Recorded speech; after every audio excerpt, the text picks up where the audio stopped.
I'm 82 years old, and if I could go back just once, I'd slap the younger version of myself across the face. Not because I was cruel, not because I hurt people, but because I threw away something I can never get back. Money? No. Time.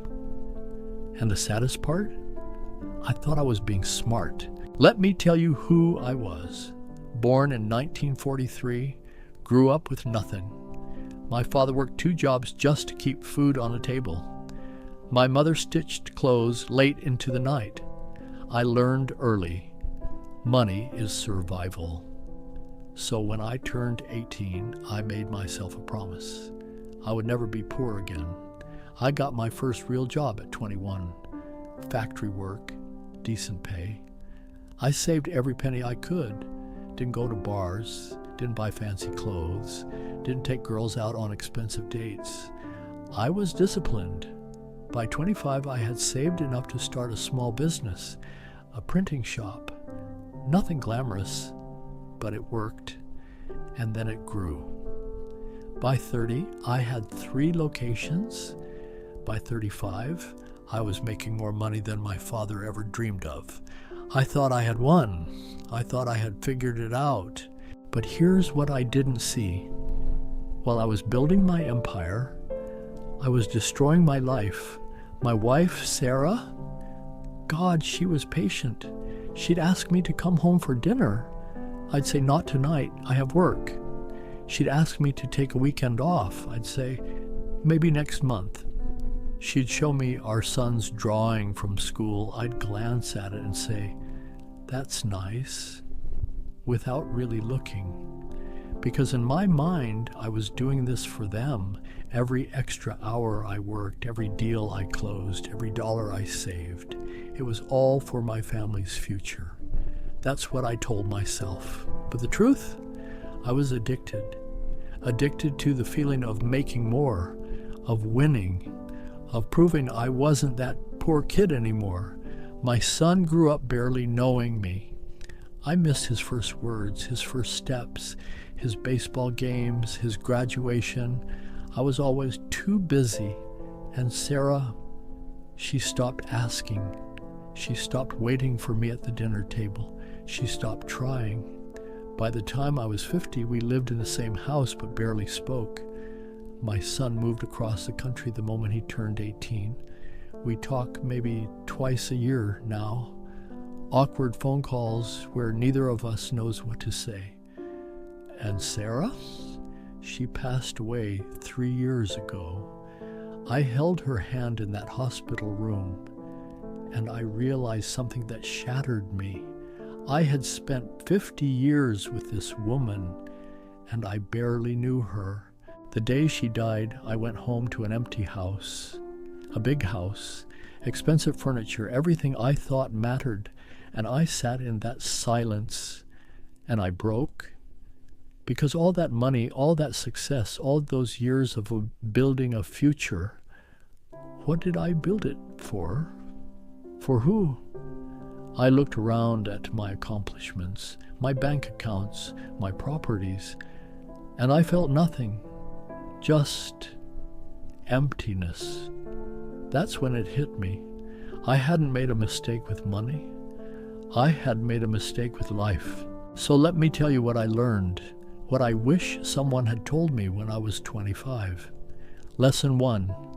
Money is a tool, not a destination. I spent decades chasing more profit, more growth, more security. But here's the truth. Enough is enough. Once you have enough to live comfortably, to take care of your family, to sleep without worry, the rest is just numbers on a screen. I thought the next milestone would make me happy. It never did. Because happiness doesn't come from accumulation. It comes from presence.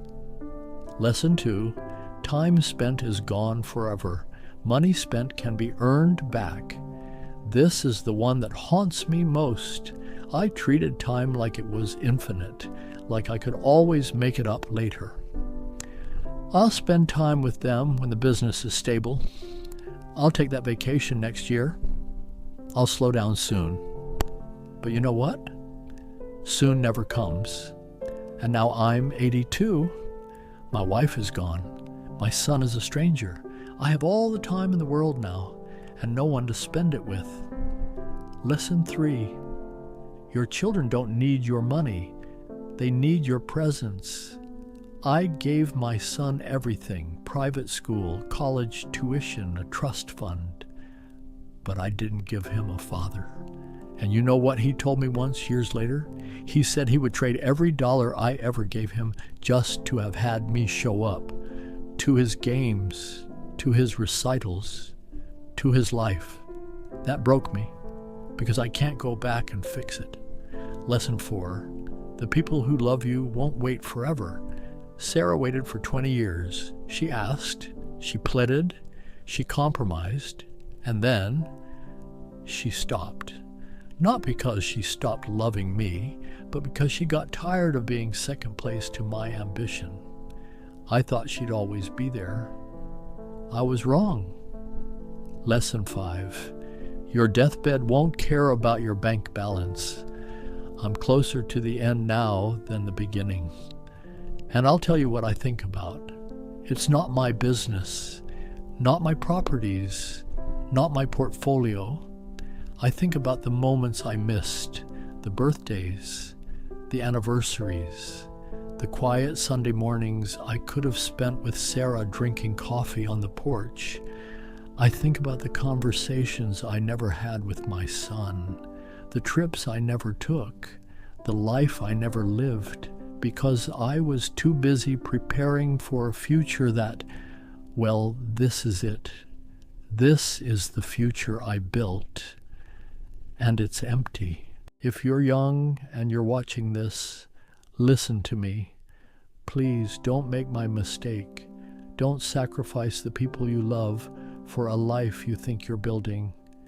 Don't put off joy for some imaginary later that might never come. Don't wait until you're 82, sitting alone in a house full of things and empty of love, wishing you could go back. Because you can't. I can't. Work hard. Yes. Build something. Absolutely. But not at the cost of everything that actually matters. Your kids won't remember how much money you made. They'll remember if you were there. Your partner won't care about the size of your house. They'll care about the size of your presence in their life. And when you're old like me, looking back, you won't regret the money you didn't make. You'll regret the moments you didn't live. I'm 82 years old. I'm rich in money, and I'm bankrupt in everything else. Don't be me. Live now. Love now, before it's too late. Thank you for listening to an old man's confession. I really hope, it changes something for you before you run out of time like I did.